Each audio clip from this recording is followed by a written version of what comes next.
कथावाचकों पर हमले का मामला, योगी को घेरने निकले अखिलेश को धर्मगुरुओं ने घेर लिया है क्या? जाति की वजह से चोटी काटी, मारा पीटा, यह कहानी में नया ट्विस्ट है। योगी के खिलाफ साजिश का सच क्या है, अब आपको यह बताता हूं। यूपी के कथावाचक कांड में अखिलेश यादव लगातार सीएम योगी को घेर रहे हैं। ऐसी राजनीति हो रही है जिसमें पूरा मामला यादव बनाम ब्राह्मण किया जा रहा है।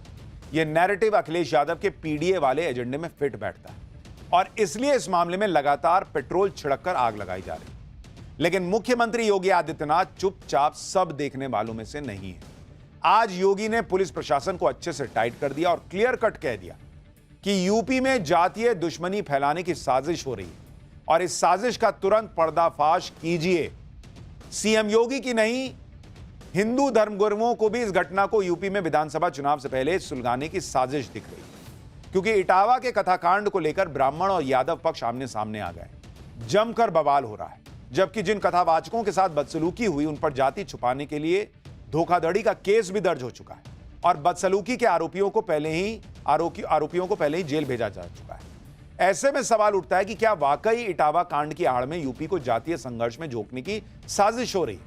आज पाठशाला में इसकी पूरी डिटेल बताऊंगा।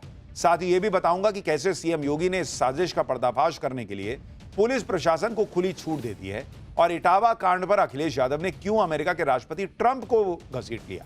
लेकिन पहले पूरे घमासान की एक झलक देखिए।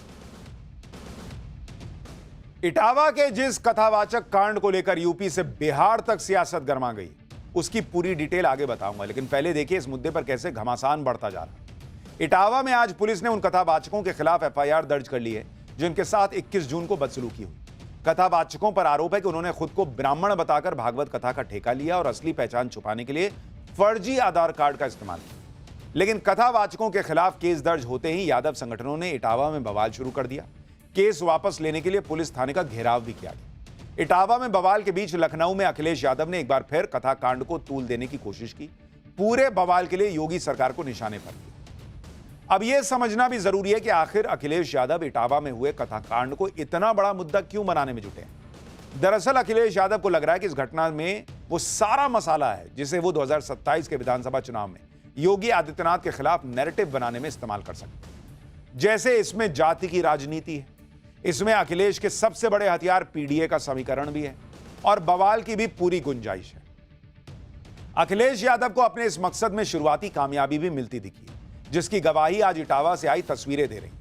आज इटावा में कथावाचकों के खिलाफ एफआईआर दर्ज होने पर भारी बवाल मच गया। अलग अलग यादव संगठन से जुड़े लोगों ने पुलिस थाने का घेराव करने के लिए इटावा के दांदरपुर गांव में घुसने की कोशिश की। पुलिस ने जब उन्हें रोकने की कोशिश की तो भीड़ भड़क उठी और पुलिस पर पथराव शुरू कर दिया। भीड़ में शामिल कुछ लोगों ने पुलिस की गाड़ियों में तोड़फोड़ भी की। देखते ही देखते बवाल इतना बढ़ गया कि पुलिस को खुद को बचाने के लिए हवाई फायरिंग तक करनी पड़ी। जिस तरह से इटावा के कथाकांड को लेकर सियासत हो रही है, उसे देखते हुए सीएम योगी आदित्यनाथ को पहले ही इस तरह के बवाल का अंदेशा हो चुका है और इस तरह के बवाल से निपटने के लिए पहले ही उन्होंने पुलिस प्रशासन को खुली छूट दे दी थी। अधिकारियों के साथ बैठक में सीएम योगी ने साफ कर दिया था कि पिछले कुछ समय से कुछ अराजक तत्व उत्तर प्रदेश में जातीय दुश्मनी फैलाने का षड्यंत्र रच रहे हैं। इटावा जैसी घटनाएं इसकी पुष्टि करती हैं। आगे सीएम योगी ने कहा कि ऐसी गतिविधियां न केवल राज्य की छवि को धूमिल करती हैं, बल्कि सामाजिक ताने बाने के लिए भी खतरा है। सीएम योगी ने अधिकारियों को निर्देश दिया कि ऐसी किसी भी साजिश का तुरंत पर्दाफाश हो, दोषियों की पहचान सार्वजनिक की जाए और उनके खिलाफ सख्त से सख्त कार्रवाई सुनिश्चित की जाए। सीएम योगी ने अधिकारियों को खुली छूट देते हुए यह तक कह दिया कि कार्रवाई के लिए शासन से आदेश का इंतजार न कीजिए, कानून के तहत फौरन एक्शन लीजिए। अखिलेश यादव सीएम योगी की सख्ती पर भी सवाल उठाने से नहीं चूके। अखिलेश यादव ने तो सीएम योगी और बीजेपी पर तंज करते हुए इटावा की घटना को लेकर अमेरिका के राष्ट्रपति ट्रंप का जिक्र कर दिया। सुनिए अखिलेश यादव को। तो अभी तक क्या सो रहे थे मुख्यमंत्री जी? जब जगना था तब जगे नहीं। सब मर गए, वहां जेल चले गए, लोग अपमानित हो गए। बताओ 16 साल की उसकी चुटिया कट गई। 16 साल कितना समय लगता है?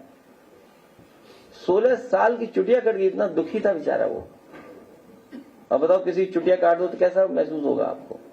बाल काट दो, वो तो बात हम कह नहीं रहे हैं कि कैसे पवित्र किया गया। अगर ट्रम्प जी को पता लग जाए इटावा में ऐसा हुआ है तो समझ लो क्या होगा।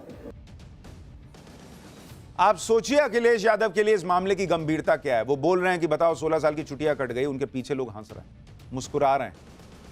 वो कह रहे हैं ट्रंप को पता चल जाए तो कितना बुरा लगे होगा। इसमें ट्रंप कहां से आ गए? ये गंभीरता है आपकी इस मामले की। अब इटावा का वो वायरल वीडियो भी देखिए जिसकी गूंज यूपी से बिहार तक पहुंच चुकी है। घटना इटावा के दांदरपुर गांव की है और 21 जून की है। वीडियो में एक शख्स को कुछ लोगों ने घेर रखा है।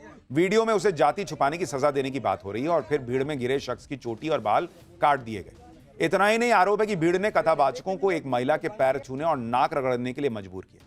इस घटना का वीडियो वायरल होने के बाद से अखिलेश यादव लगातार योगी सरकार और बीजेपी पर हमलावर है। अखिलेश यादव कथावाचकों को इंसाफ दिलाने के लिए बड़ा आंदोलन छेड़ने की धमकी दे चुके हैं। हालांकि सवाल यह भी उठता है कि अगर कथावाचकों ने जाति गलत बताई थी तो मुंडन करने की, उनसे नाक रगड़वाने की यह इजाजत किसने दी? भाई आप पुलिस में ले जाते अगर आपको लग रहा था मामला गड़बड़ है। यह भी कहा जा रहा है कि भाई महिला के साथ गलत व्यवहार किया, हाथ पकड़ा, ये वो, इस तरह की भी बातें चले, तो भी पुलिस में जाते। वहां भीड़ ने न्याय क्यों कर दिया अपने हिसाब से? अखिलेश यादव जिस घटना को लेकर पिछड़ी जाति वाला नैरेटिव सेट करने में जुटे हैं उसकी पूरी डिटेल भी आपको बताता हूं। दरअसल इटावा के दांदरपुर गांव में श्रीमद् भागवत कथा का आयोजन हुआ था। कथावाचक मुकुटमणि यादव ने अपने सहयोगियों के साथ मिलकर श्रीमद् भागवत कथा शुरू की। आरोप है कि पहले दिन की कथा के दौरान मुकुटमणि और उसके सहयोगी संत सिंह की जाति यादव होने का पता चलने पर उनके साथ बदसलूकी की गई। जाति छिपाने का आरोप लगाकर दोनों के चोटी और बाल काट दिए गए। पीड़ितों ने बंधक बनाने, ब्राह्मण महिला के पैर में नाक रगड़वाने और मूत्र छिड़कने का भी आरोप लगाया। और सवाल यही उठ रहा है कि अगर कुछ गलत भी हुआ तो पुलिस में केस क्यों नहीं किया गया? आपने क्यों सजा दे दी? भीड़ ने क्यों सजा दे दी? एक तरफ कथावाचक आरोप लगा रहे हैं कि जाति पूछने के बाद उनके साथ बदसलूकी हुई। इन आरोपों को सच मानकर अखिलेश यादव ब्राह्मण वर्सेस पीडीए की सियासत करने में जुट गए। वहीं दूसरी तरफ मामले पर सियासी संग्राम छिड़ता देख भागवत कथा के आयोजक परिवार और ब्राह्मण संगठन भी अब खुलकर सामने आ गए। इनका दावा है कि मामला जाति का है ही नहीं बल्कि महिलाओं से छेड़छाड़ का है, जिसकी वजह से कुछ लोगों ने कथावाचकों की पिटाई कर दी। जरा उनको भी सुनिए।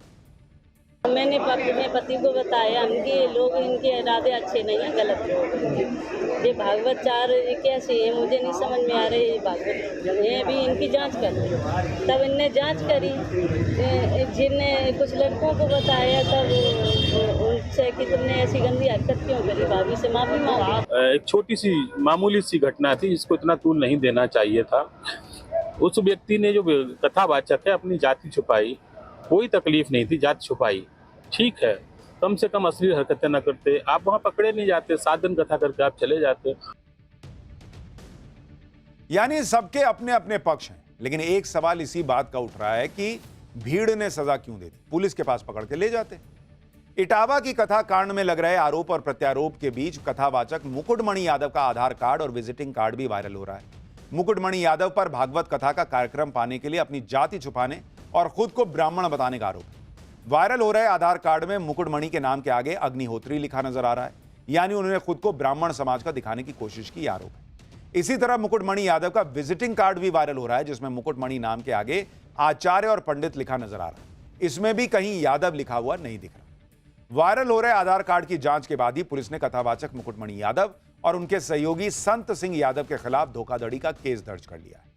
इटावा के कथाकांड को लेकर हो रही सियासत पर संत समाज ने नाराजगी जताई और सीएम योगी से जल्द इस घटना की सच्चाई सामने लाने की अपील की। आशंका जताई गई है कि समय रहते कार्रवाई नहीं हुई तो यह घटना हिंदुओं के बंटने और विधानसभा चुनाव से पहले यूपी के सुलगने की वजह बन सकती है। आप भी ज्योतिष पीठ के शंकराचार्य अभिमुक्तेश्वरानंद सरस्वती और अखिल भारतीय संत समिति के महामंत्री स्वामी जितेंद्रानंद सरस्वती को सुनिए। एक पक्ष अपनी जाति को छुपा करके आता है, वो उसका दोष है, और दूसरा पक्ष कानून के हवाले उनको करने के बजाय स्वयं कानून हाथ में लेकर के उनका अपमान करता है। तो ये दोनों ही पक्षों का दोष है, इसलिए इस पे अनुशासन की तगड़ी कार्रवाई होनी चाहिए, राजनीति नहीं होनी चाहिए। क्योंकि राजनीति अगर होगी तो इसका मतलब है कि हिंदू समाज के बीच में फूट डालने का कारण बनेगा। ये इस कथा के प्रकरण में भी समाजवादी पार्टी का अचानक से सक्रिय हो जाना और कुछ सोशल मीडिया के इन्फ्लुएंसरों के द्वारा लगातार ट्वीट करना यह दर्शाता है कि उत्तर प्रदेश के अगले विधानसभा चुनाव को ध्यान में रख करके यूपी में आग लगाने की इनकी तैयारी है। नरेंद्र मोदी गजब फॉर्म में है, पाकिस्तान को तो फुटबॉल बना के रखा है। जहां जाते हैं उसको लतिया देते हैं। जहां पाकिस्तान जा रहा है उसको लात पड़ रही। जगह कोई भी हो, पाकिस्तान की धुलाई रुकती नहीं। अब तो नरेंद्र मोदी ऐसे रौद्र रूप में आ गए हैं कि पाकिस्तान को जो भी गोद में बैठाता है उसका भी धुआं धुआं बना दे रहे हैं। बॉस चीन के घर में घुसकर भारत ने ऐसा बवाल काटा कि चीन सन्न है, क्योंकि चीन पाकिस्तान के साथ मिलकर भारत के खिलाफ खेल करने चला था। लेकिन भारत ने भी इस खेल को समझा और फिर वो हुआ जो चीन पाकिस्तान ने सोचा भी नहीं। चीन में एससीओ की मीटिंग चल रही है, जहां नरेंद्र मोदी ने रक्षा मंत्री राजनाथ सिंह को भेजा हुआ है और रक्षा मंत्री राजनाथ सिंह ने इस मीटिंग में पाकिस्तान और चीन दोनों को अच्छे से ठोक दिया, क्योंकि चीन और पाकिस्तान दोनों इस तिकड़म में लगे थे कि कैसे पाकिस्तान के आतंकी करतूतों पर थोड़ा सा धीरे से पर्दा डाल देंगे। मोदी छोड़ने वाले हैं। पहले ही मोदी कह चुके हैं कि वो सिर्फ आतंकियों और उसके पालने वालों को ही नहीं, बल्कि पर्दे के पीछे से सपोर्ट करने वाले को, उसको फाइनेंस देने वाले को, सभी को दुश्मन मानेंगे। जो भी पाकिस्तान की मदद करने की कोशिश करेगा उसे छोड़ेंगे नहीं। चीन ने पीएम मोदी के इस नए न्यू नॉर्मल वाली पॉलिसी को हल्के में लेने की कोशिश की तो नरेंद्र मोदी ने ट्रेलर दिखा दिया। देखिए मुंह उतरा हुआ सबका वहां पे। भारत किस हद तक जा सकता है यह चीन में बैठकर बता दिया गया है। भारत ने चीन में जाकर चीन के मुंह पर मैसेज दे दिया कि मारूंगा पाकिस्तान को अभी और तुम भी नहीं बचा पाओगे। और आतंकवाद के मुद्दे पर पाकिस्तान की ढाल बनने की गलती तो करना मत। इसी वजह से चीन में जारी एससीओ यानी शंघाई कोऑपरेशन ऑर्गेनाइजेशन की मीटिंग में भारत ने आतंकवाद के मुद्दे पर ऐसा सख्त स्टैंड लिया कि चीन भी हैरान रह गया। एससीओ के रक्षा मंत्रियों की बैठक में भारत ने ज्वाइंट स्टेटमेंट साइन करने से मना कर दिया। रक्षा मंत्री ने पेन हटा दिया, मैं नहीं करता साइन, हटाओ इसको। सूत्रों के मुताबिक ज्वाइंट स्टेटमेंट में पहलगाम हमले का जिक्र ही नहीं था, पाकिस्तान के आतंकवाद का जिक्र नहीं था। भारत ने ऐसे ज्वाइंट स्टेटमेंट को रद्दी का टुकड़ा बना दिया। भारत के विरोध की वजह से ज्वाइंट स्टेटमेंट जारी ही नहीं हो पाया। भाई भारत ने साइन ही नहीं किया। भाई हम नहीं करते साइन भाई। पहलगाम नहीं है इसमें, लश्कर और हिजबुल जैसे आतंकी संगठनों का जिक्र नहीं है। हम यहां साइन करने आए हैं, हम तुम्हारा बुखार उतार देंगे। एससीओ में चीन के अलावा पाकिस्तान भी सदस्य देश है। भारत ने चीन में जाकर चीन और पाकिस्तान के सामने बैठकर आतंकवाद पर दोनों की बैंड बजा दी। एससीओ मीटिंग की अध्यक्षता चीन कर रहा है और अक्सर अध्यक्ष देश पर यह दबाव होता है कि वो इस इवेंट को सही से निपटा दे। ज्वाइंट स्टेटमेंट तो कम से कम जारी हो ही जाए, लेकिन भारत के कड़े विरोध की वजह से चीन की फजीहत हो गई। पाकिस्तान जैसे दो कौड़ी के दोस्त की वजह से चीन को भी जिल्लत झेलनी पड़ी, क्योंकि ज्वाइंट स्टेटमेंट ही नहीं आ पाया। लेकिन अभी जो आपको बताया वो तो चीन के अंदर ग्लोबल मंच पर चीन और पाकिस्तान की बेइज्जती का एक पन्ना है। नरेंद्र मोदी गजब फॉर्म में है। पाकिस्तान को तो फुटबॉल बना के रखा है। जहां जाते हैं उसको लतिया देते हैं। जहां पाकिस्तान जा रहा है उसको लात पड़ रही। जगह कोई भी हो, पाकिस्तान की धुलाई रुकती नहीं। अब तो नरेंद्र मोदी ऐसे रौद्र रूप में आ गए हैं कि पाकिस्तान को जो भी गोद में बैठाता है उसका भी धुआं धुआं बना दे रहे हैं। बॉस चीन के घर में घुसकर भारत ने ऐसा बवाल काटा कि चीन सन्न है, क्योंकि चीन पाकिस्तान के साथ मिलकर भारत के खिलाफ खेल करने चला था। लेकिन भारत ने भी इस खेल को समझा और फिर वो हुआ जो चीन पाकिस्तान ने सोचा भी नहीं। चीन में एससीओ की मीटिंग चल रही है, जहां नरेंद्र मोदी ने रक्षा मंत्री राजनाथ सिंह को भेजा हुआ है और रक्षा मंत्री राजनाथ सिंह ने इस मीटिंग में पाकिस्तान और चीन दोनों को अच्छे से ठोक दिया, क्योंकि चीन और पाकिस्तान दोनों इस तिकड़म में लगे थे कि कैसे पाकिस्तान के आतंकी करतूतों पर थोड़ा सा धीरे से पर्दा डाल देंगे। मोदी छोड़ने वाले हैं। पहले ही मोदी कह चुके हैं कि वो सिर्फ आतंकियों और उसके पालने वालों को ही नहीं, बल्कि पर्दे के पीछे से सपोर्ट करने वाले को, उसको फाइनेंस देने वाले को, सभी को दुश्मन मानेंगे। जो भी पाकिस्तान की मदद करने की कोशिश करेगा उसे छोड़ेंगे नहीं। चीन ने पीएम मोदी के इस नए न्यू नॉर्मल वाली पॉलिसी को हल्के में लेने की कोशिश की तो नरेंद्र मोदी ने ट्रेलर दिखा दिया। देखिए मुंह उतरा हुआ सबका वहां पे। भारत किस हद तक जा सकता है यह चीन में बैठकर बता दिया गया है। भारत ने चीन में जाकर चीन के मुंह पर मैसेज दे दिया कि मारूंगा पाकिस्तान को अभी और तुम भी नहीं बचा पाओगे। और आतंकवाद के मुद्दे पर पाकिस्तान की ढाल बनने की गलती तो करना मत। इसी वजह से चीन में जारी एससीओ यानी शंघाई कोऑपरेशन ऑर्गेनाइजेशन की मीटिंग में भारत ने आतंकवाद के मुद्दे पर ऐसा सख्त स्टैंड लिया कि चीन भी हैरान रह गया। एससीओ के रक्षा मंत्रियों की बैठक में भारत ने ज्वाइंट स्टेटमेंट साइन करने से मना कर दिया। रक्षा मंत्री ने पेन हटा दिया, मैं नहीं करता साइन, हटाओ इसको। सूत्रों के मुताबिक ज्वाइंट स्टेटमेंट में पहलगाम हमले का जिक्र ही नहीं था, पाकिस्तान के आतंकवाद का जिक्र नहीं था। भारत ने ऐसे ज्वाइंट स्टेटमेंट को रद्दी का टुकड़ा बना दिया। भारत के विरोध की वजह से ज्वाइंट स्टेटमेंट जारी ही नहीं हो पाया। भाई भारत ने साइन ही नहीं किया। भाई हम नहीं करते साइन भाई।